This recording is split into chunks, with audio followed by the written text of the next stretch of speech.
Bueno, pues en primer lugar para mí es un regalo el comenzar, introducir este cursillo formativo aquí en San Sebastián, en nuestro centro de orientación familiar, cursillo formativo para personas que quieran ser monitores de métodos naturales de la regulación de la natalidad. La verdad es que es un regalo, yo os quiero agradecer profundamente porque para la Iglesia este es uno de esos aspectos en los que estamos en primera punta de evangelización.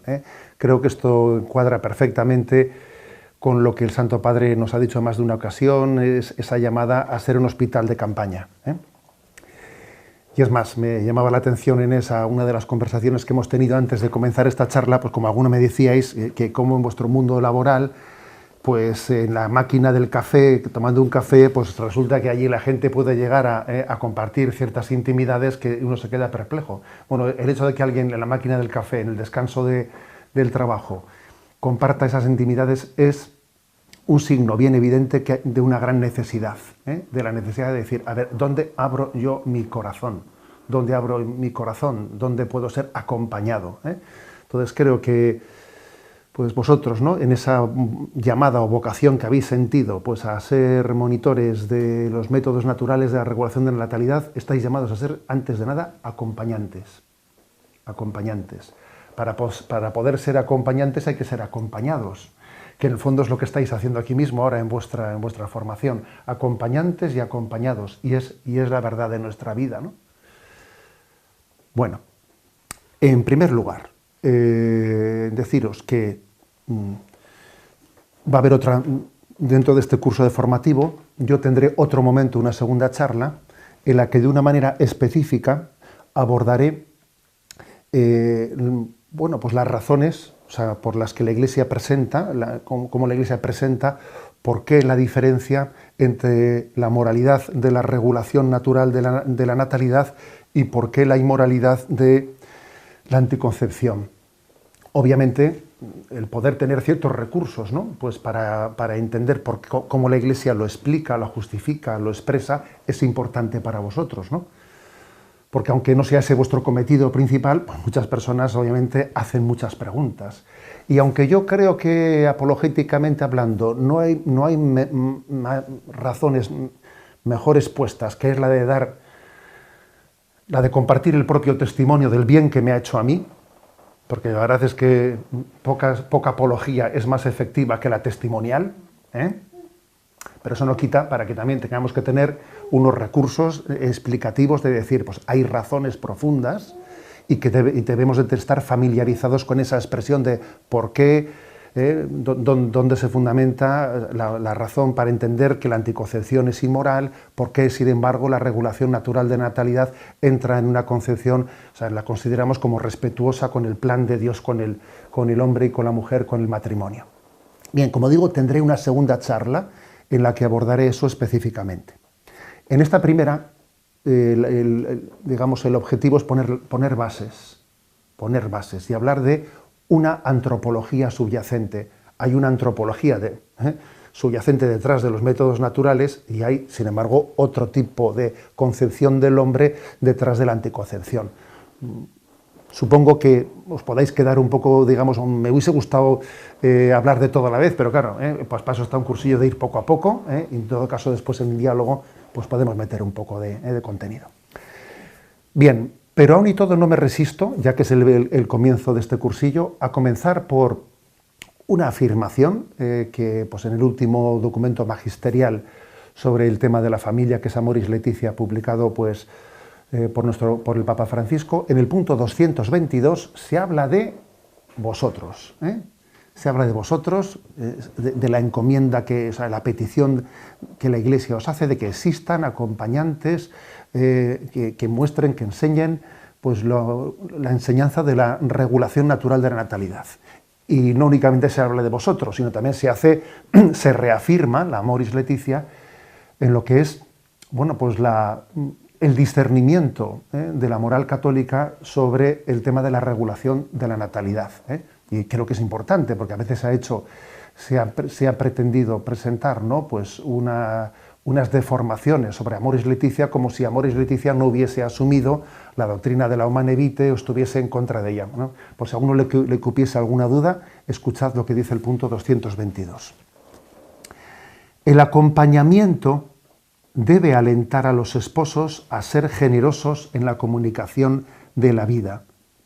De acuerdo con el carácter personal y humanamente completo del amor conyugal, el camino adecuado para la planificación familiar presupone un diálogo consensual entre los esposos, el respeto de los tiempos y la consideración de la dignidad de cada uno de los miembros de la pareja.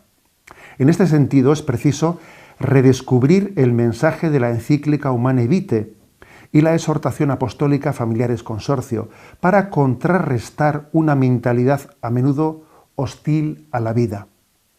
La elección responsable de la paternidad presupone la formación de la conciencia, que es el núcleo más secreto y el sagrario del hombre, en el que éste se siente a solas con Dios, cuya voz resuena en el recinto más íntimo de aquella. En la medida en que los esposos traten de escuchar más en su conciencia a Dios y sus mandamientos y se hagan acompañar espiritualmente, tanto más su decisión será íntimamente libre de un arbitrio subjetivo y del acomodamiento a los modos de comportarse en su ambiente. Sigue en pie lo dicho con claridad en el Concilio Vaticano II.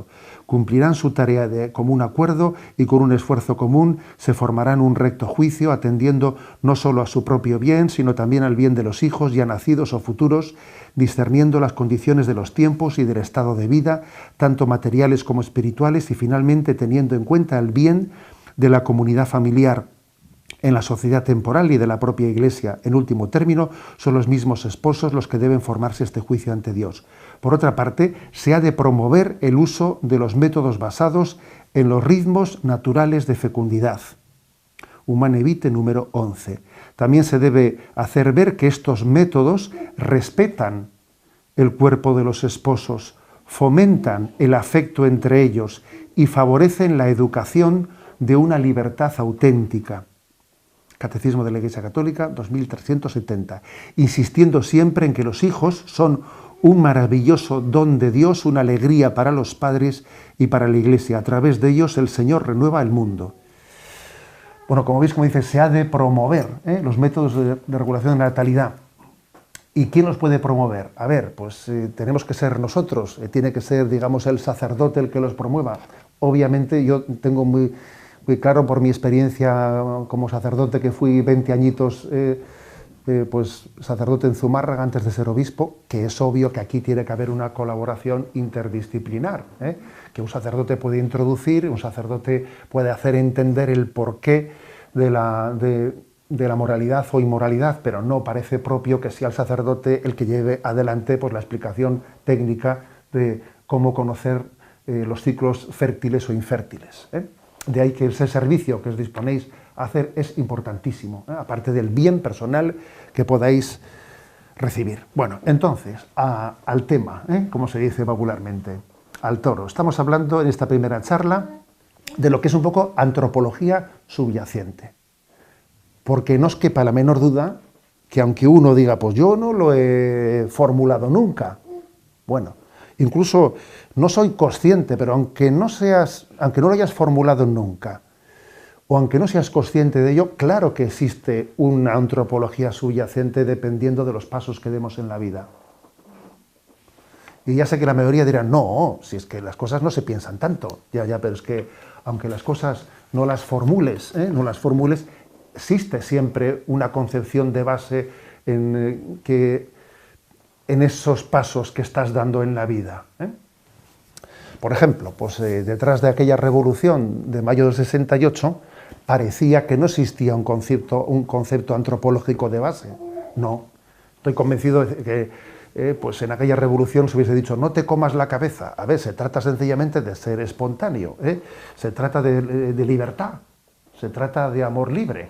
No hay ninguna preconcepción previa que esté marcando pues esta explosión espontánea de libertad de este movimiento. Y un jamón, y un jamón. Eso obviamente, pues estoy convencido de que así lo pensaban, pero eso no existe. Siempre detrás de de determinadas opciones prácticas, pues existe una precomprensión de la que puedes incluso no ser totalmente consciente, ¿no? Y con el tiempo, de hecho, lo hemos ido viendo. Había una antropología de fondo, aunque no estaba, digamos, formulada, pues que ha terminado siendo la teoría gender, la ideología de género, que ahora ya la vemos cómo se está formulando. Digamos que la práctica, las opciones, digamos, practicistas, utilitaristas, fueron por delante, sin reflexión antropológica de fondo, pero ya lo hemos visto. O sea, no hay efecto sin causa. Y esto creo que es importante, ¿no?, que lo tengamos en cuenta. De hecho, una de las cosas que Pablo VI anunciaba en su encíclica era que él no quería hablar únicamente de anticonceptivos sí, anticonceptivos no, aunque claro, era el tema estrella en aquel momento, ¿no?, sino que él decía, cuidado, que esto va ligado a una visión del conjunto de la vida, a la concepción del amor, a la concepción del matrimonio, a la concepción de la familia. Mientras que la gente que se resistía a lo manevite decía, déjame de rollos, yo lo que quiero es una cuestión concreta de por qué anticonceptivos no. Y claro, y el Papa, a la hora de responder esa pregunta, ampliaba el zoom y decía que es que esta cuestión implica a todas. Y en el fondo la cuestión se planteaba como asunto concreto, puntual, utilitarista, y la respuesta de la Iglesia que necesitaba ser más global. Decía, pero ¿no te das cuenta que en esa cuestión concreta hay un montón de aspectos implicados? Claro, esa fue, digamos, era como hablar en dos niveles. Unos decían, a lo práctico, déjame tomar pastillas, ¿no? Y claro, y la Iglesia decía, vamos a ver, tú te das cuenta detrás de esto todo lo que se implica, mira, amplía el zoom, o sea, ten una cosmovisión de la vida. Bueno, esto es lo de la antropología de fondo. Obviamente el tiempo ha dado la razón, De la anticoncepción ha venido la fragilidad en el amor, la fragilidad en la familia. En aquellos años, del mayo del 68, por ejemplo, el 70% de los americanos adultos estaban casados. No digo por la Iglesia, no digo de primeras nupcias, digo que estaban casados, ¿no? Hoy en día, pues no llega al 50%. A ver, eso es un cambio sustancial, O sea, que se ha producido un progresivo fenómeno de dessocialización, de creciente pérdida de vínculos. ¿Y esto está unido? Claro que está unido, porque las cosas van concatenadas, ¿no? Al disociarse la procreación de la sexualidad, se disocia la sexualidad del amor. Y se disocia el amor del matrimonio. Y finalmente se disocia la sexualidad hasta de la propia identidad o naturaleza humana. Se produce un fenómeno de fragmentación, ¿no? Curiosamente, quienes se oponían a la Humane ¿no?, en aquel momento decían, es que lo que queremos es precisamente que exista anticoncepción para que podamos entregarnos más al amor, para poder amar más auténticamente. Y decía Pablo VI, a ver, que detrás de esa anticoncepción va a venir la disociación del sexo y el amor. Si tú disocias el sexo de la procreación, vas a terminar disociando el sexo del amor. La gente decía que no, que de esta manera nos vamos a amar más. Y el Papa decía que no, que de esta manera el sexo se va a disociar del amor. Y claro, es que las cosas pasan, no hay como unas cuantas décadas por medio para dejar de discutir. Porque, como dice, hay un adagio latino que dice, no, contra facta, no cabe, no vale argumentos, es que uno ve los hechos, ¿no? Hay una frase paradigmática que pronunció el famoso premio Nobel de Biología, Jérôme Lejeune, en la que expresa esta especie de concatenación de fracturas, ¿no?, que han tenido lugar, ¿no? Decía él, la anticoncepción es hacer el amor sin hacer el niño.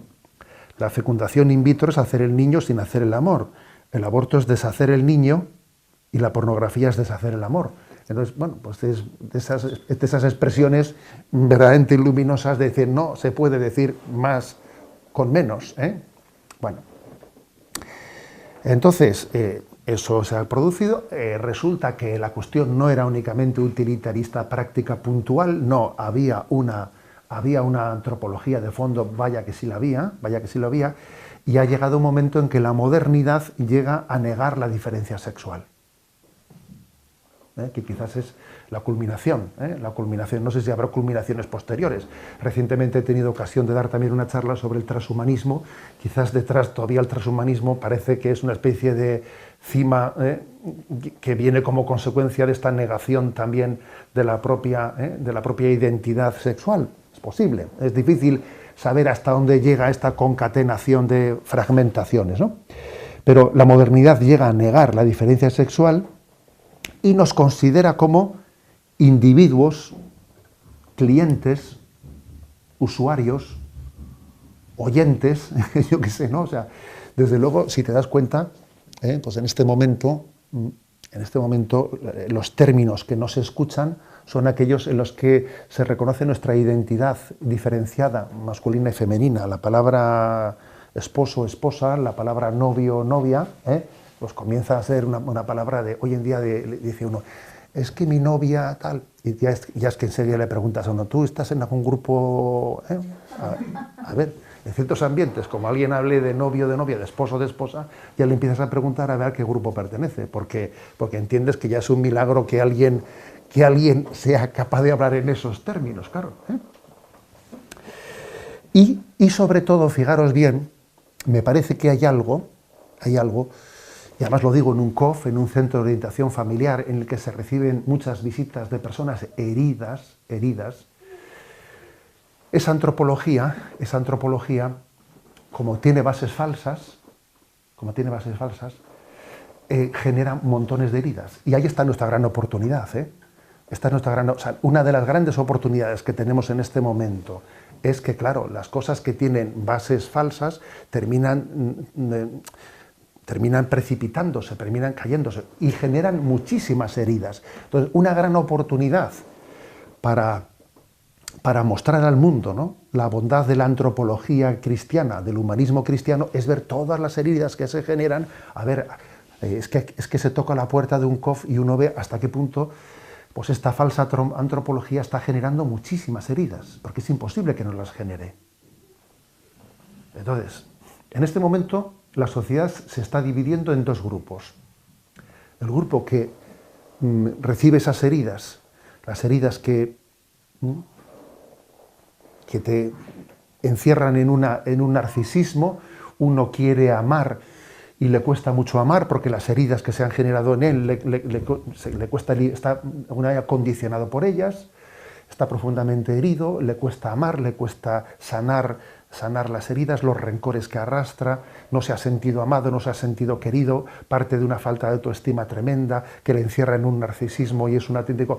Hay personas que tienen todas esas heridas, pero bueno, tienen el don de percibirlas como heridas y piden ayuda y ven que esas heridas que tienen pues les generan adicciones a la pornografía. Madre mía, la adicción a la pornografía, el daño tan grande que está realizando, adicciones a todo tipo de cosas. Os fijáis ahora mismo la publicidad, que me parece terrible la publicidad, no hace más que... ¿Cuál es hoy en día el producto estrella en la publicidad? Los juegos de azar. Juega, apuesta por el amor. O sea, todo ese tipo de publicidad está intentando pescar en un río de aguas turbulentas de gente herida, que a ver si ahora me engancho al juego, me engancho al otro. Entonces yo creo que la población está dividida entre las personas que están heridas, pero por lo menos son conscientes de que mi vida, de que no soy feliz y de que tengo una profunda herida interior y suspiro porque alguien me ayude a salir de este bucle, de este narcisismo incapaz de poder amar a un tú diferente de mi yo.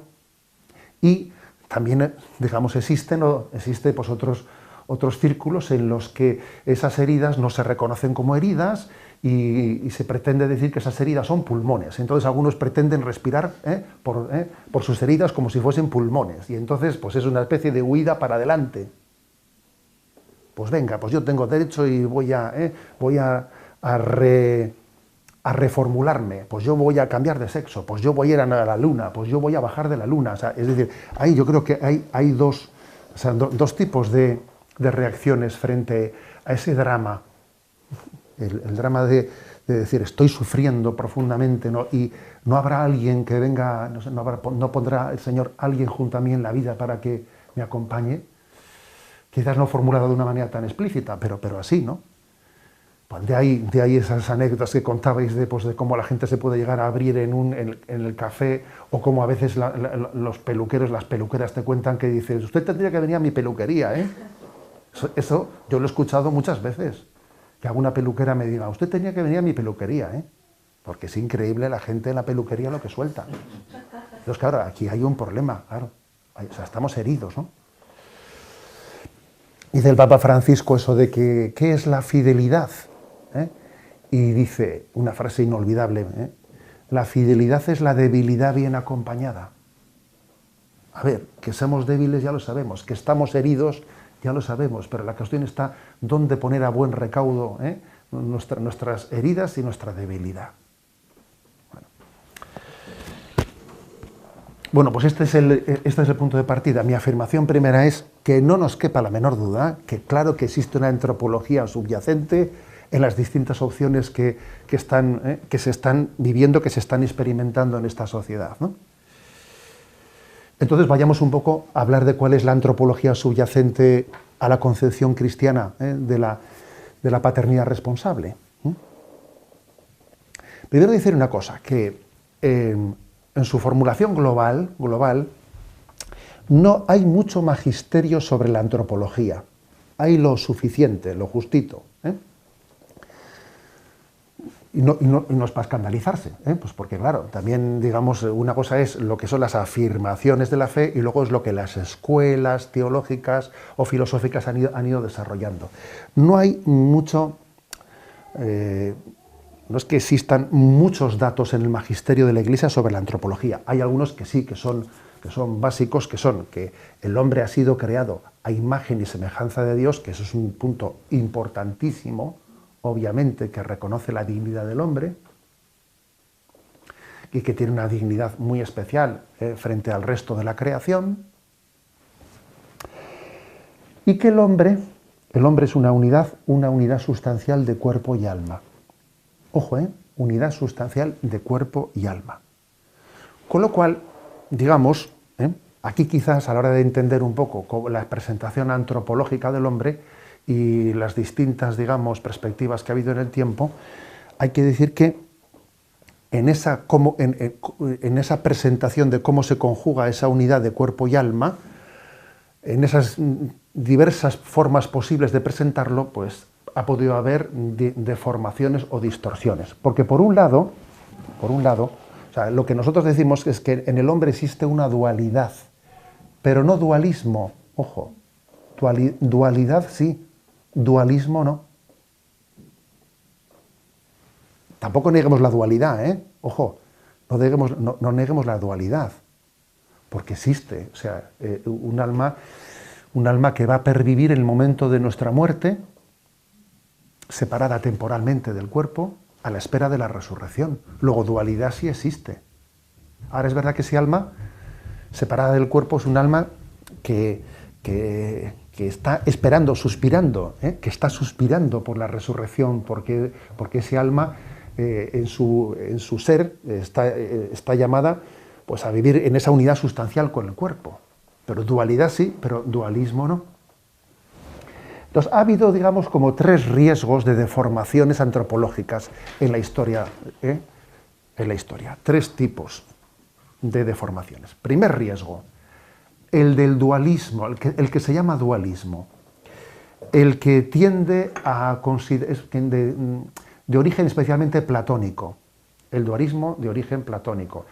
En el que viene a decir, viene entre esa dualidad entre cuerpo y alma, subraya tanto la diferencia entre cuerpo y alma que convierte el dualismo, la dualidad, en dualismo. Y viene a decir pues, que la verdadera dignidad está en el alma y no en el cuerpo.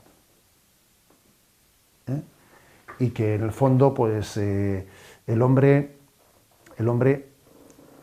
es un alma que está encerrada en un cuerpo y a ver cuándo nos deshacemos del cuerpo, pues para empezar a liberarnos de él, ¿no? Entonces se desprecia lo corporal, se desprecia todo lo que está ligado a lo corporal. La sexualidad también es vista como algo no puro, es vista como algo que es una especie de concesión, en todo caso, ¿no?, a la carnalidad del hombre, pero la dignidad del hombre está en poderse despojar de todo lo corporal y poder... Uno diría, bueno, eso es una concepción de otros tiempos, ¿no? Bueno, de otros tiempos y no tanto, porque ahora mira, ahora viene todo el dualismo de Oriente y del Zen, etcétera, y lo que pretendemos es saber cómo... y de la reencarnación, y eso es una vuelta al dualismo muy considerable. Muy considerable, a ver cómo me despojo de mi cuerpo, a ver cómo consigo llegar a un nirvana en el que mi cuerpo pues no influya en mí. O sea que no es verdad que esto sea una cuestión de tiempos muy anteriores, no es verdad. Los errores tienden a reinventarse, ¿eh? Es difícil que salga un hereje que sea, pues digamos, novedoso. O sea, es difícil, ¿eh? Un hereje creativo es difícil, porque la historia de la Iglesia es lo suficientemente larga, la historia de la humanidad, como para que los errores se estén reinventando. Entonces, el primer error es este tipo, el de tipo dualista. El dualismo suele ser, pues, afirmando que la verdadera dignidad está en el alma y que el cuerpo, bueno, pues lo arrastramos de mala manera. Hay que reconocer que este error no es justificable, pero que es comprensible, porque ¿acaso no es cierto que tenemos muchas veces la experiencia de que este cuerpo mío, ¿sabes?, esta condición mía, carnal, la experimento como un burrito que me cuesta mucho hacerle mover? Es verdad, o sea, vamos a ser claros. Tenemos a veces los condicionamientos de nuestra corporalidad, que si mis bajones tal, que si mis perezas, que si mis cansancios, que mis y tal, o sea, es decir, esa tentación platónica de pensar que el cuerpo es la cárcel en la que está encerrada el alma y que a ver cuando salgo de esta cárcel, es comprensible, pero no justificable. Se necesitaba una redención para poder salir de ese engaño, de esa falsa comprensión, pero es comprensible. Porque dice, ¿qué burrada dijo Platón? No, a ver, claro que dijo una burrada, pero es una burrada, o sea, en ese engaño no es tan difícil caer. No es tan difícil caer. Bueno, luego está el error por el lado contrario, el error por el lado contrario, que es la antropología de tipo materialista, que lo que viene a decir, a ver, es decir, negar lo espiritual, negar el alma en el fondo, ¿no? No sé si negarla teóricamente, que también, pero sobre todo ligar la visión del hombre a su corporalidad, a su carnalidad, ¿no? Que uno diría, pues eso es en lo que estamos, ¿no? Eso es nuestro tiempo, ¿no? Bueno, pues sí, en parte sí, claro. En parte es pues la visión materialista de la vida, claro, sin descubrir que obviamente detrás del hombre existe un misterio que no se puede explicar meramente desde su biología. A ver, si nosotros fuésemos solamente biología, si nosotros respondiésemos todos meramente a lo instintivo como un animal, es bastante difícil explicar qué hacemos aquí un sábado por la mañana dando esta charla. Bastante difícil explicarlo. Porque ahora dice, bueno, eso desde el punto de vista biológico, instintivo, ¿qué hacemos aquí? ¿Qué pasa? O sea, es así. Hay muchas cosas en nuestra vida que son inexplicables, como no exista una dimensión espiritual en nuestra vida. Llámalo alma, llámalo espíritu, tú sabrás cómo lo llamas, pero es que eso no hay quien lo entienda. Claro, uno dice, bueno, pero es que hay algunos que viven de una manera tan instintiva, tan animal, que parece que ellos en su vida dan a entender de que no existe espíritu. Ya, pero tampoco, o sea, por mucho que intenten manifestar tal cosa, luego viene Paco con las rebajas y vienen sus momentos de crisis y se demuestra que existía, ¿no? Pues una profunda insatisfacción y crisis interior porque no se ha respondido a esa dimensión espiritual. O sea que por una parte está los errores antropológicos de tipo dualista, que desprecian el cuerpo. los errores antropológicos de tipo materialista que desprecian el espíritu. Y luego, ojo, y un tercer tipo de errores, que son aquellos que, aunque en teoría tienen una afirmación correcta de los dos principios, de esa dualidad de espíritu y cuerpo, no los conjugan bien. O sea, falta una faltan elementos de conjugación. Es como si afirmo los dos puntos, pero no sé cómo integrarlos. Los juxtapongo, pero no los integro. Con lo cual, es como si tuviese dos pisos, ya, pero ¿dónde están las escaleras que unen el piso, los dos pisos? ¿Cómo se integran, no?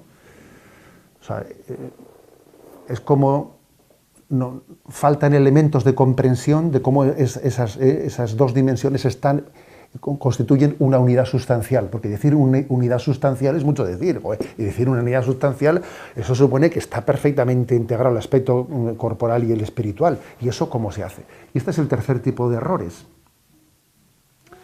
Si os fijáis, estos tres errores, esto no es casualidad, coinciden casi al milímetro con los errores de tipo cristológico, porque una cosa que yo quiero decir en esta charla es que lo teológico ilumina mucho lo antropológico.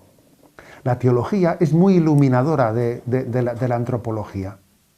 Para conocer al hombre, a veces le conocemos desde Jesucristo. Conocemos, o sea, es Jesucristo el que revela al hombre su propia identidad. Y la historia de los errores cristológicos, hay tres tipos de errores que coinciden con esto a la perfección. Mira, los primeros son los errores de tipo monofisista, ¿no? Los que dicen que Jesucristo es Dios y que tomó apariencia humana un ratito, ¿sabes? Pero vamos, que Jesucristo era Dios y como si el ser humano, o sea, el ser hombre era un disfraz para un rato y luego de alguna manera regresa al cielo, pero o sea, no se toma en serio la encarnación. Por el lado contrario están los errores de tipo arriano, que es que niegan la divinidad de Jesucristo. Vienen a decir que Jesucristo es un hombre, pero niegan su divinidad. Y luego el tercer tipo de errores cristológicos son los nestorianos, que son, sí, los que afirman la humanidad, los que afirman la divinidad, pero se arman un lío en cómo conjugarlos. Y entonces dicen, bueno, en Jesús hay dos personas, la humana y la divina. No, en Jesús dos personas no puede haber, o sea, tiene que haber una sola. Se arman el lío de la no conjugación de las dos cosas. Es curioso que las tres familias de errores antropológicos, ¿sabes?, coinciden con las tres familias de errores cristológicos. Y esto es interesante porque la teología, la cristología, es iluminadora del hombre, de su ser, de su existencia.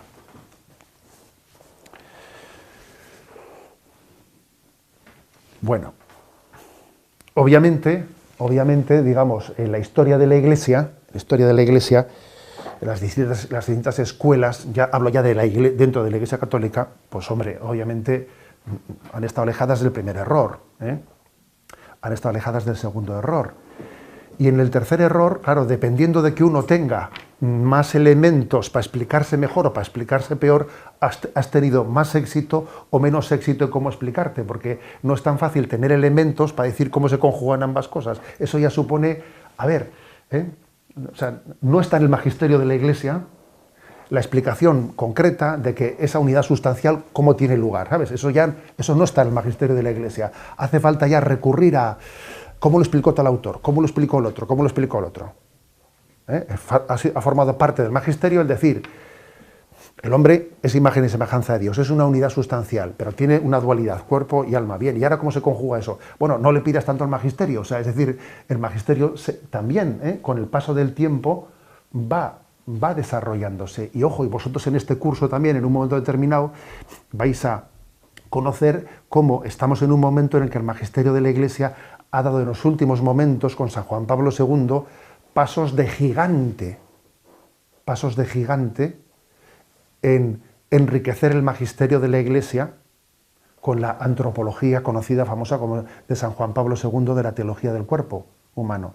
Eso hay que decir que en las últimas décadas se han dado un paso de gigante que en siglos anteriores hubiesen suspirado por tener esos elementos un poco de cómo explico yo, porque claro, una cosa es que afirme A y afirme B, y cómo se conjuga esto. O sea, bueno.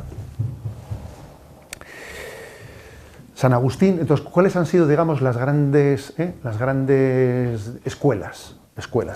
Una ha sido la de San Agustín. La gente dice, es que San Agustín era platónico. A ver, no exageremos, San Agustín era católico, no era platónico. La gente es que hoy en día, a ver, San Agustín era católico con todas las consecuencias. Pero es verdad que él partía de una concepción teológica más platónica. Y por supuesto, él no creía en la reencarnación, él creía en la resurrección del cuerpo. A ver, San Agustín era católico, me explico, no platónico. Pero claro, es un cierto problema cómo yo explico la revelación con instrumentos filosóficos que no son los que yo quisiera haber tenido para explicarme. Entonces, eso por una parte. Él conocía más la escuela platónica. En segundo lugar, a él le tocó pelear a tope, pues con Pelagio, con el pelagianismo. Y esto es muy importante, porque una persona, su forma de pensar, está muy marcada por el momento histórico que le toca vivir. Entonces, a él le tocó luchar a tope contra Pelagio, que Pelagio era pues un monje africano, que era un tiarrón, era un tío demasiado seguro de sí mismo, o sea, un tío de esos que decía, aquí lo que hace falta es más ascesis y más, más autocontrol, ¿no? Porque entonces era un tío que tenía un optimismo antropológico excesivo. Pelagio era de los que decir, menos pedirle a Dios que me ayude a ser bueno y sélo, no se lo pidas a él, que está en tu mano, serlo. O sea, ese era Pelagio. Pelagio era decir, a ver, ¿qué es eso de escudarte en pedirle a Dios la gracia? Sé bueno. ¿Qué jeta tienes encima pedírselo a Dios? Si eso está en tu mano. Entonces Pelagio era un voluntarista. Tenía un falso optimismo antropológico que no veas tú. Y entonces San Agustín tiene que decirle, oye, Pelagio, que todos tenemos una herida del pecado original, que existe una herida del pecado original, que esta naturaleza nuestra está herida por el pecado. Y este cuerpo nuestro está especialmente herido, y es obvio, está herido, pues no hay más que verle cómo tiramos como siempre, qué tendencia tenemos al egoísmo, a la pereza, a tal y a cual. Entonces, en esa pelea de San Agustín contra el pelagianismo, en la que él afirma que estamos heridos por el pecado, que el pecado original ha hecho una huella en nosotros, etcétera, etcétera, etcétera, claro, como a San Agustín le toca dar esa batalla, era lógico que él pusiese el peso en el lado contrario, ¿sabes? En el lado de decir, es que el cuerpo especialmente está herido por el pecado y entonces necesitamos que la gracia ilumine nuestra alma, etc. Entonces, en el fiel de la balanza, digamos, San Agustín no valora tanto lo corporal, ¿sabes? No valora tanto lo corporal, porque a él le toca subrayar frente a Pelagio que estamos especialmente heridos por el pecado original. Y San Agustín, uno puede encontrar en él pues muchas expresiones en las que enfatiza en lo que tenemos que hacer es unirnos con Dios y a ver si nos desprendemos de esta rémora de nuestra carnalidad, que necesitamos desprendernos de ella para unirnos plenamente con Dios, sin ser platónico, que eso es una exageración, porque él es católico, pero obviamente en su explicación no valora suficientemente la corporalidad, porque está marcado por la batalla en la que está contra Pelagio. Y también está marcado un poco por las cartas de las que parte filosóficamente. Entonces, bueno, pues esa es una realidad. O sea, entonces era mucho pedirle a San Agustín en aquel momento, a ver, desarrolla una teología del matrimonio con toda la corporalidad y tal. A ver, eso a San Agustín no se lo pidas porque, joder, la batalla en la que está metido, a ver, ustedes, es pedirle mucho, es pedirle mucho, porque para eso hace falta estar en una posición en la que uno haya valorado suficientemente ciertos aspectos que tú estás un poco olvidado de ellos porque tu batalla estaba en otro lado. O sea, San Agustín ha marcado también un poco, ¿no?, la vida de la Iglesia. Obviamente ha hecho un bien inmenso y sigue haciendo un bien inmenso. Yo soy un forofo de San Agustín, a tope, tope. Pero es verdad, pues, que quizás uno hoy en día, cuando busca fuentes patrísticas para hablar de cómo la carne humana está llamada a la glorificación, pues encuentras más en otros padres que no en Agustín, pues esa fuente. Vas más a San Irineo o a otros padres, ¿no? Bueno. La siguiente escuela, históricamente muy potente en la vida de la Iglesia, fue la de Santo Tomás de Aquino. Santo Tomás de Aquino no tenía un recurso a la filosofía platónica, sino aristotélica. Aristotélica. La filosofía aristotélica no es dualista como la platónica. Bueno, él habla de que la sustancia está formada por la materia y forma, y dice que el alma es como la forma del cuerpo. Quizás podría ser interesante el heliomorfismo de Aristóteles, que es el nombre heliomorfismo, es el nombre que tiene en el aristotelismo esa unión de materia y forma. La unión de materia y forma, eso de que es la teoría heliomórfica, se llama en Aristóteles, la explicación suya de cómo toda sustancia está compuesta de materia y forma. Materia y forma, toda. También esta mesa tiene materia y forma. Y él explica al hombre de esta manera. El hombre tiene cuerpo y alma, y el alma es la forma del cuerpo. Bueno, pues es una teoría que, de cara a ver cómo conjugamos esa dualidad, pues oye, dijo Santo Tomás, pues me voy a servir de ella, a ver hasta dónde llego, Pero obviamente te está sirviendo de algo, vamos a ser claros, te está sirviendo de algo que ha nacido de un filósofo no cristiano, precristiano. Y bueno, pues te puede servir en parte y en parte no. Porque yo creo que una cosa que el cristianismo ha ido aprendiendo es: voy a coger lo bueno del platonismo, pero rechazar esto. Voy a coger lo bueno del aristotelismo, pero rechazo el otro. Claro, vamos aprendiendo a que no puede haber ninguna filosofía que conjugue plenamente con la revelación. Puede haber aspectos por aquí y por allá.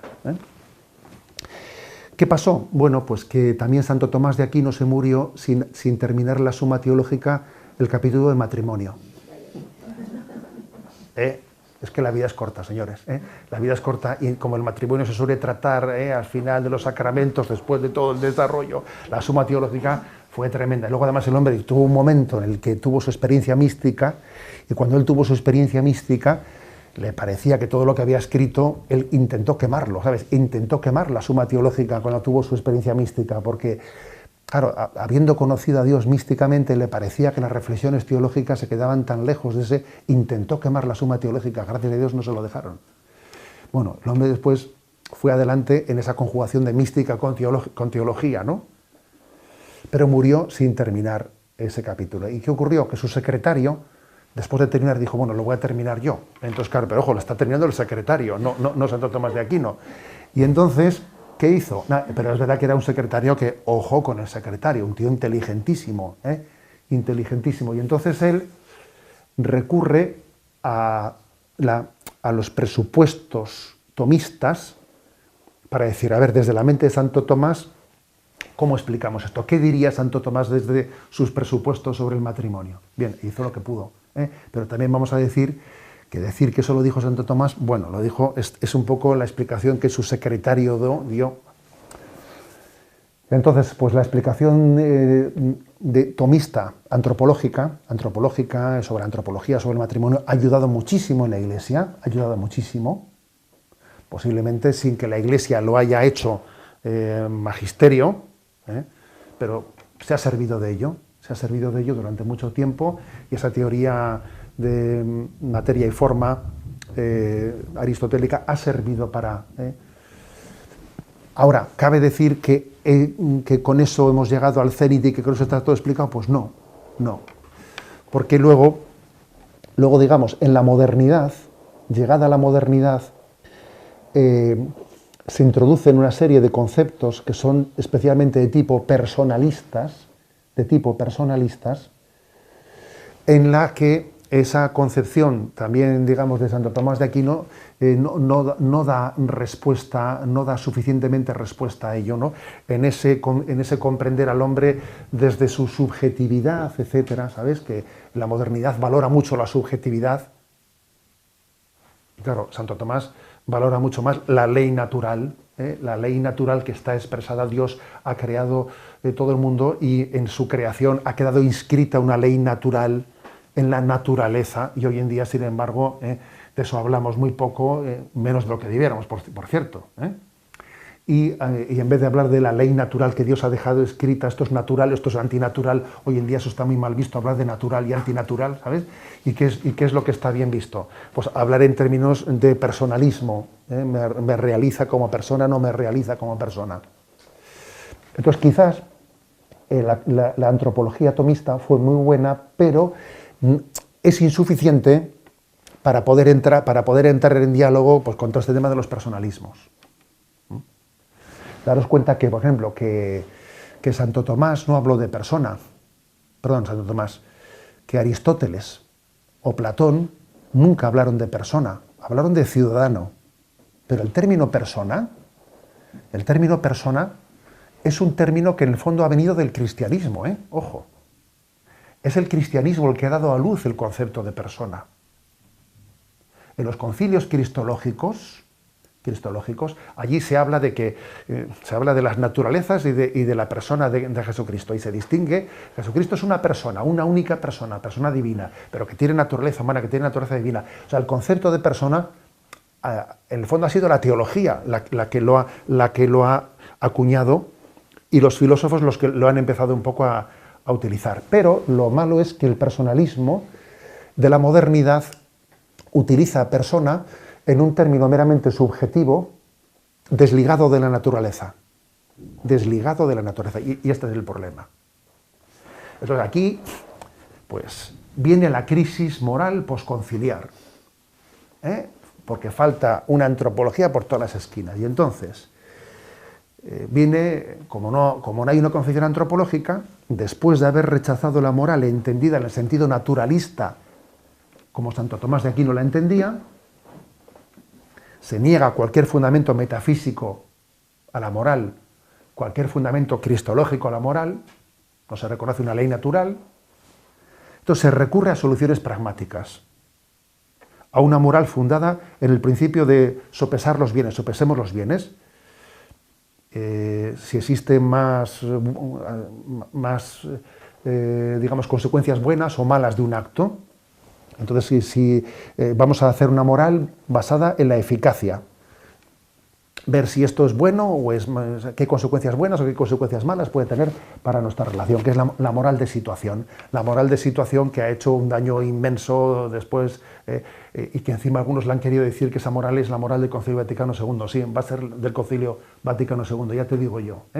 Pero claro, es una moral sin antropología ninguna, que pretende desprenderse de la antropología de Santo Tomás, porque es naturalista, que denigra de la antropología de Platón, porque le llama dualista, que desprecia el cuerpo. Y tú, ya sin antropología ninguna, pretendes construir una moral desde el punto de vista utilitarista práctico. Bueno, vamos a ver, pues si en este caso los anticonceptivos nos ayudan para los fines que perseguimos, para que la pareja se sienta más unida, pues entonces son buenos. Si no nos ayudan a nosotros como personas, como pareja, son malos. O sea, no existe una moral objetiva, ¿sabes? Es una moral de situación, dependiendo de las consecuencias que en mi subjetividad puedan tener las cosas. Si subjetivamente hablando me viene bien, vale. Si subjetivamente hablando me viene mal, vale. Pero os dais cuenta de que, claro, que aquí lo que falta de fondo es una antropología que sea capaz de responder a la objetividad y a la subjetividad, una antropología que aúne ambas cosas y no las contraponga, ¿no? Y este es un poco, digamos, el relato de los antecedentes antropológicos hasta lo manevite. Llega lo manevite. Y entonces, claro, pues Pablo VI, fíjate tú, Pablo VI tiene que afrontar una cosa como esta, un torete como este, que es un torete, lo tiene que afrontar pues, basándose en la tradición de la Iglesia, pero bien es verdad que encima tiene que hacerlo sin tener todos los instrumentos antropológicos que nosotros tenemos ahora. A Pablo VI le hubiese encantado que la teología del cuerpo de Juan Pablo II hubiese venido antes que la Humanae Vitae, porque hubiese tenido muchos más instrumentos, pero tenía que hacerlo sin eso. Y tenía claro que aunque no tuviese todos los elementos para explicarlo, porque todavía no tenía una antropología tan desarrollada, tenía claro en la fidelidad a la tradición de la Iglesia que tenía que decir que no se podía separar pues el aspecto unitivo y procreativo, que eso es contrario al querer de Dios, y lo dijo.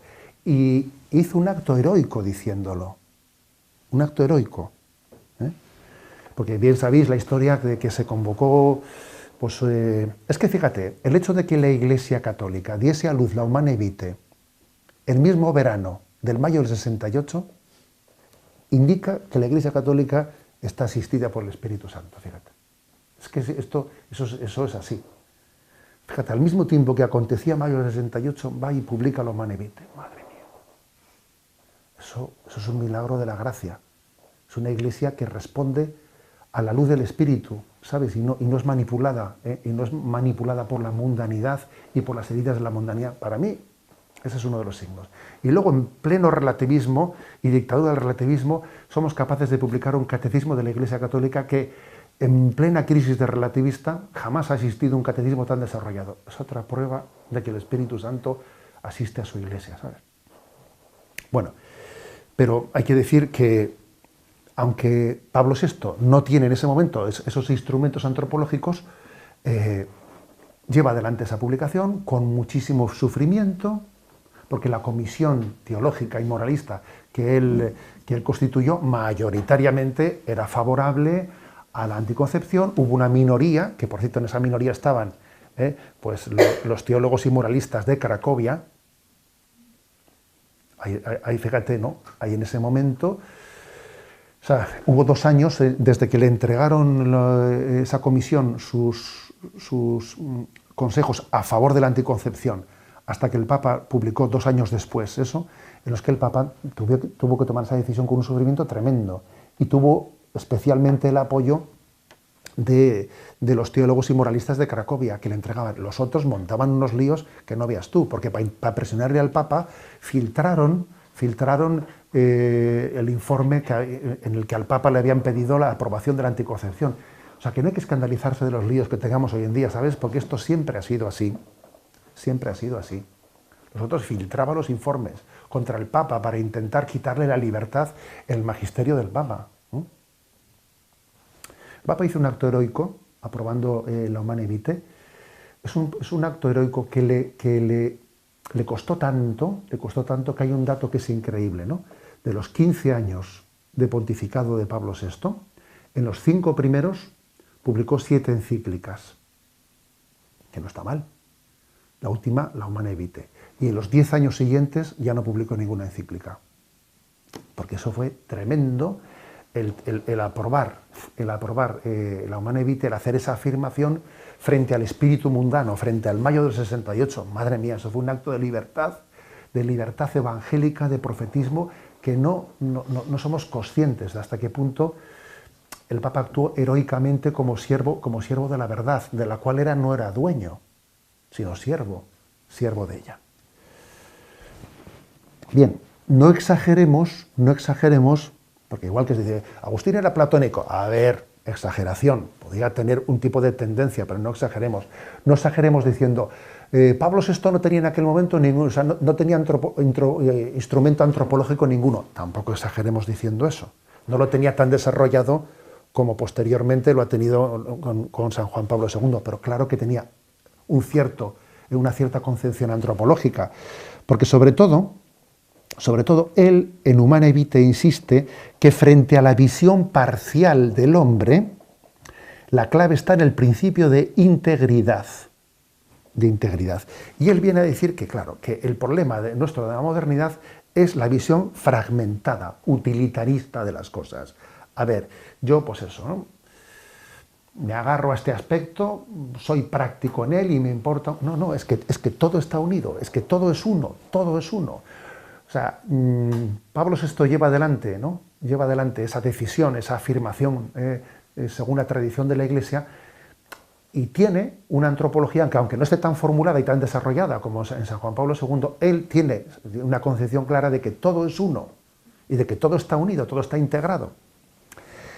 Y es curioso porque es obvio que esa fragmentación es muy propia de la modernidad.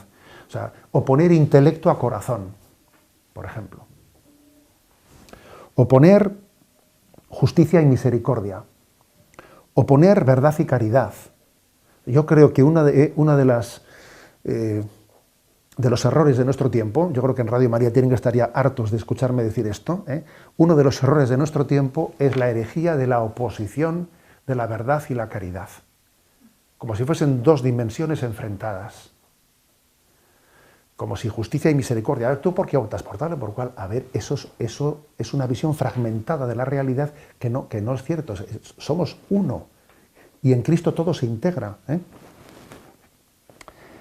Bueno, de aquí también, de esa visión fragmentada, pues claro, se hace una visión de diciendo, bueno, yo con mi cuerpo hago lo que quiero sin que eso afecte a mi yo. Pues va a ser que no. Va a ser que no. Porque lo que yo haga con mi cuerpo, eso soy yo mismo. Luego no es desligable mi cuerpo de mi yo. No es desligable. Entonces, claro que también Pablo VI, por lo tanto, tenía una concepción antropológica mínima base, aunque no la tuviese tan desarrollada. Bueno, luego llega Karol Wojtyła, claro, y fíjate, la providencia, es que hay que creer en la providencia. Hay que creer en ella, pero vamos, ciegamente, ¿no? Llega el hombre y de repente él tenía ya, pues por todo el lío que había existido ahí, por todo el lío que había existido en esa lucha de esa comisión, él tenía pues formulada desde la escuela de Cracovia toda una catequesis, ¿no? Catequesis antropológica, que al llegar él al pontificado va desarrollando en la catequesis de los miércoles y se constituye pues, en un magisterio ordinario de la Iglesia, en esa explicación del amor humano desde la revelación. Porque volvemos a decir aquí lo que he dicho antes, una vez más, la inspiración es el Evangelio, es la revelación la que inspira la comprensión del hombre.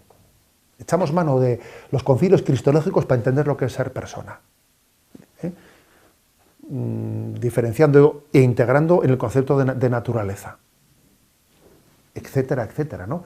O de lo que es la concepción o las herejías cristológicas para entender también lo que son los errores antropológicos. O sea, la revelación viene a asistirnos al pensamiento, a la comprensión del hombre. Entonces, bueno, pues se desarrollan 129 catequesis desde el año 79 al año 84, que él les da el nombre de teología del cuerpo, que en realidad son una catequesis sobre el amor humano y sobre la espiritualidad y la moral matrimonial, en las cuales se supera claramente el dualismo, toda concepción dualista en la teología del cuerpo. El hombre no es un espíritu encerrado en un cuerpo, sino que la persona es cuerpo y alma, y es a través del cuerpo como conocemos a la persona. Se dice, ¿no? La separación de espíritu y cuerpo en el hombre ha hecho crecer la tendencia a considerar el cuerpo humano fuera de las categorías de la semejanza de Dios. Luego, tan imagen y semejanza de Dios es el cuerpo como es el alma. Es decir, el drama es el dualismo. El drama es el dualismo. La fractura entre amor y procreación, entre amor y matrimonio, entre sexo y amor, entre sexo e identidad, ¿no? Personal. ¿Y cuál es el gran instrumento, digamos, antropológico, la clave esa diciendo, a ver, o sea, ¿cómo yo creo en A, creo en B, pero cómo conjugo ambos? Bueno, pues sobre todo es el concepto de sacramentalidad. Una vez más echamos mano de la teología para venir a iluminar la antropología, porque el Concilio Vaticano II había utilizado la palabra sacramento en un sentido más amplio que el de Trento, que había dicho, son 7 los sacramentos pues, fundados por Jesucristo, 7 los sacramentos. A ver, ¿cuáles son? Bautismo, pam, pam, pam, pam. No. El Concilio Vaticano II, sin negar, por supuesto, lo que Trento había dicho, utilizó la palabra sacramento en un sentido más amplio. La Iglesia es como un sacramento. Entonces aquí, fíjate, Juan Pablo II dice, es que también el cuerpo es como un sacramento del alma. La palabra sacramento es utilizada como un instrumento para entender de qué manera se conjuga esa dualidad de cuerpo y alma. Un sacramento es un signo y también es un símbolo que hace presente. Por ejemplo, un sacramento está significando algo. Por ejemplo, el pan es un signo del alimento. El agua es un signo de la purificación, etc. Pero además de ser un signo tiene también la capacidad de hacer presente a. O sea, el pan no solo es símbolo, sino que hace presente a, ojo, cuando se entiende el sacramento bien, que a veces hoy en día en la crisis de secularización se ha negado, en el fondo, la capacidad del sacramento de hacer presente el misterio, ¿no? Entonces, el cuerpo humano no solo está evocando el espíritu, sino que lo integra, lo hace presente. El signo es más conceptual, pero el símbolo es más una comunicación de vida, es como un beso. Es como si una madre en la educación de su hijo pues le da un signo y le da un símbolo. El signo le explica. Una madre a su hijo le dice, mira, Dios te quiere, Dios te ama, Dios te ha traído a la vida. Se lo explica con palabras. Pero luego, además de explicárselo como signo, también se lo transmite con un beso. Y ese beso dice, vamos, tanto más que la palabra. Yo recuerdo que el día del Domum mandé a redes sociales una imagen que era muy bella de una misionera que estaba hablando allí en África con un pobre de Yahvé, que se le veía al pobre vestido de una manera que no veas tú.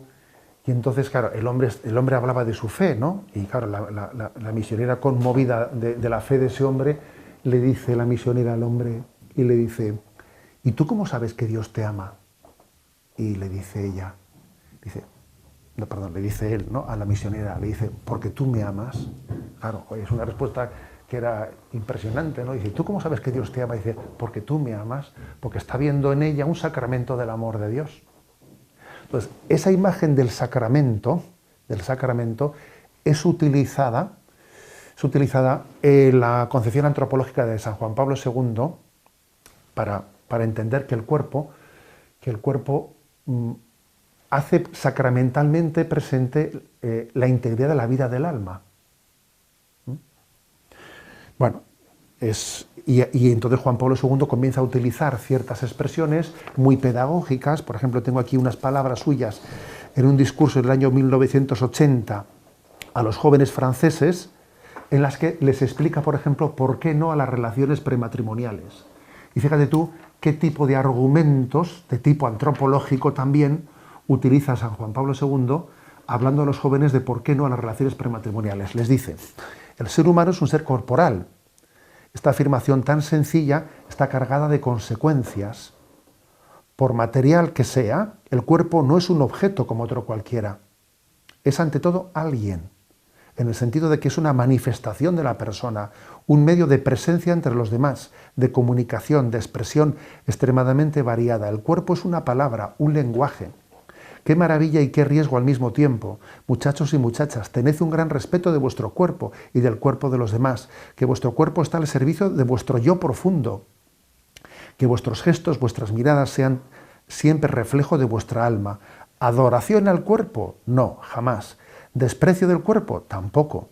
¿Dominio del cuerpo? Sí. ¿Transfiguración del cuerpo? Mejor todavía. Dice, no solo dominio del cuerpo, transfiguración del cuerpo. Ello os lleva frecuentemente a admirar esa maravillosa transparencia del alma en muchos hombres y mujeres durante el cumplimiento de sus tareas humanas. Él dice, es que hay personas, los santos, sus cuerpos se transfiguran. Lo que pasa en la transfiguración, que de repente el cuerpo de Cristo la humanidad de Cristo reflejaba una gloria. Esa imagen también la utiliza, ¿no? San Juan Pablo II en esta catequesis con los jóvenes. Tú estás llamado a transfigurar a través de tus acciones pues el misterio que se esconde en ti. Entonces, ¿cuáles son las claves, ¿no?, de esa antropología de San Juan Pablo II? Resumo estas cuatro.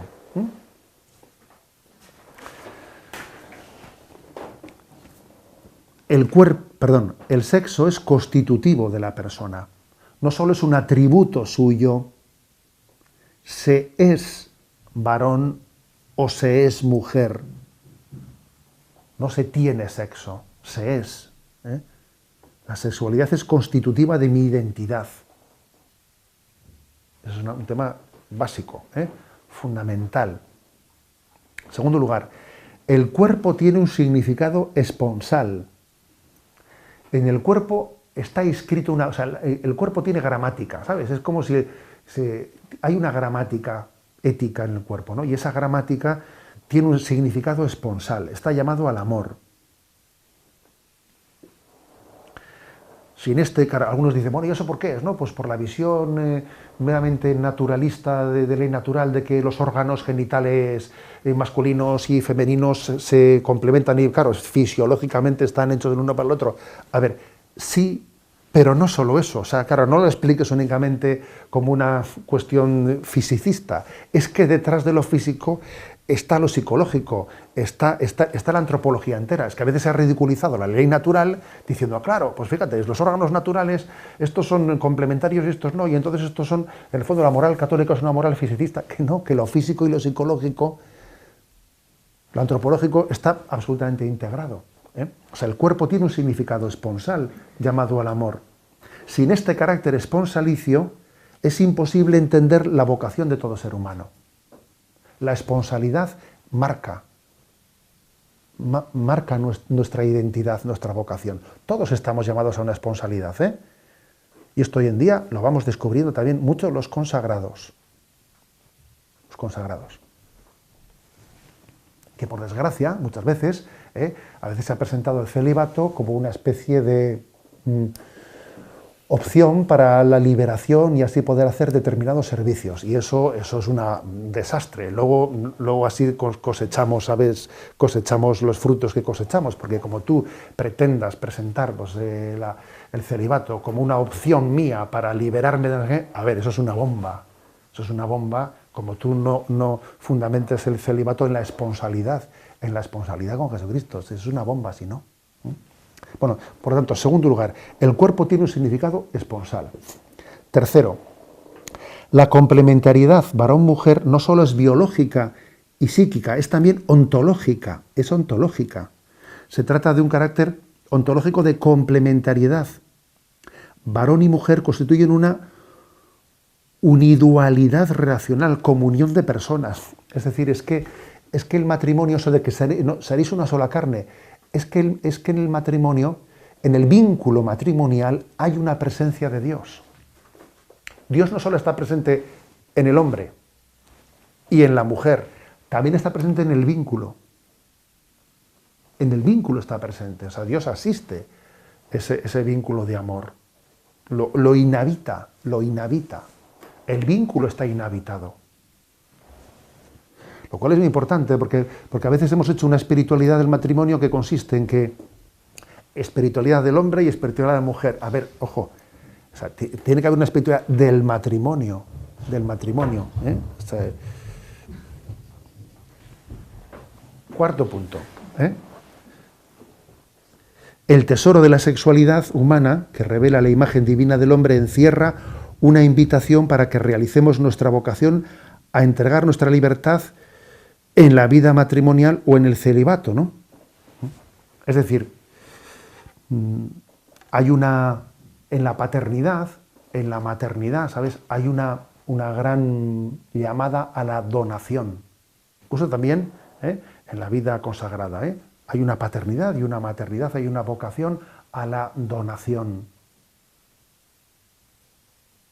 La crisis de natalidad que tiene en este momento Occidente es un retrato perfecto de la falta de esperanza. Es un retrato perfecto, o sea, para dar vida hay que tenerla, ¿sabes? Hay que tenerla. Entonces, es que, de alguna manera, la crisis de natalidad claro, es la falta de conciencia de que hemos recibido el don de la vida, que es recibido, que no es mío, y que además la realización personal se encuentra en la entrega de ese don, no en enterrarlo, sino en entregarlo. Claro, estas son, digamos, claves antropológicas adecuadas, ¿no?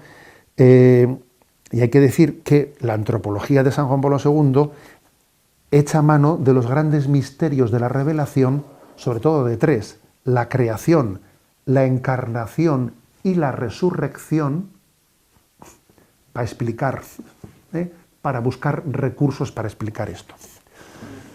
¿Cómo vamos de tiempo, más o menos? Yo creo que sí, que es mejor cortar. Sí, vamos a cortarlo. De acuerdo. Pero acaba. No. A ver, voy a concluir diciendo. Sí, siempre que viene bien dejar algo para la próxima, eso es muy bueno. A ver, él echa mano, ¿no?, de los tres misterios centrales: la creación, la encarnación y la resurrección, para iluminar la antropología. En la creación, pues él echa mano de: creados a imagen y semejanza de Dios, hombre y mujer los creó, esta sí que es carne de mi carne, huesos de mis huesos.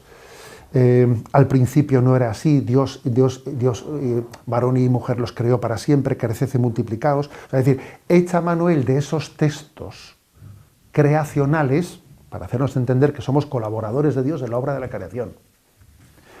En la redención, que es el segundo aspecto, pues habéis oído que se dijo: no cometerás adulterio, pero yo te digo, que el que mira a su mujer deseándola ya ha cometido adulterio en su corazón, porque es del corazón de donde brota la impureza. Luego, la redención es cómo hacer que el amor humano nazca de un corazón puro, cómo amar con pureza, cómo redimir, cómo purificar los deseos del hombre, cómo hacer que los deseos del hombre estén redimidos, para amar y no utilizar. Porque si los deseos del hombre no están redimidos, confundimos amar con poseer, confundimos amar con utilizar. Por eso es necesario no solo la imagen de la creación, sino la imagen de la redención, para ver cómo se redimen, se purifican los sentimientos manipuladores que se disfrazan de amor. Que es amor, pero yo te manipulo, claro, y entonces eso necesita ser redimido. Y por último, y me callo, la resurrección, cuando dice: serán como ángeles en el cielo. Anda, tú, ahí no serán marido y mujer, pues sí que la hemos tú. Entonces, entonces uno de repente descubre que el misterio del amor humano es un reflejo del amor divino. Es un reflejo del amor divino, y que estamos llamados a una responsabilidad con el Señor por toda la eternidad. Y eso, obviamente, eso ilumina un montón el amor humano. Es que si no se tiene en cuenta ese referente, es que el amor humano se ilumina desde el amor divino, desde ese desposorio pleno con él. En definitiva, pues que, que es muy importante tener unas bases, y creo que es importante que en este curso, ¿no?, de métodos naturales, de ser monitores de métodos naturales que os disponéis a realizar, tengáis conciencia de que no vais a hablar únicamente puntualmente de unas cuestiones, cuestiones prácticas, que todo es uno, todo está relacionado, y hay una concepción del hombre que está en la base de eso de lo cual vosotros vais a ser receptores y difusores. Bueno, lo dejo aquí.